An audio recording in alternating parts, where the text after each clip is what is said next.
Satu buaya mendadak viral setelah terekam kamera menyasar ke dalam keramba ikan milik warga di Kampung Nelayan Pondok, Dadak Rana Pasisia, Kabupaten Pasaman Barat, Provinsi Sumbar, Kamis, tanggal 28 Oktober tahun 2021.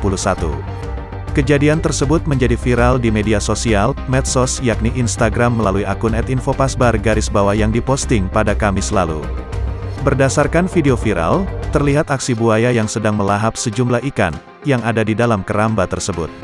Terlihat beberapa warga berada di sekitar keramba diduga untuk mengusir buaya agar ikan di keramba tidak habis.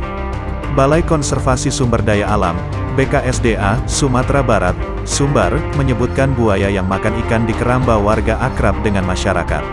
Alhamdulillah, sudah dicek kepada camat dan wali nagarinya, kata Kepala BKSDA Sumbar, Ardi Andono, Kamis, tanggal 28 Oktober tahun 2021. Kata dia, buaya yang viral di media sosial tersebut dikatakan akrab dan dekat dengan masyarakat di sekitarnya. Ini merupakan buaya muara. Ternyata buaya itu sudah akrab dengan warga, ujar Ardi Andono.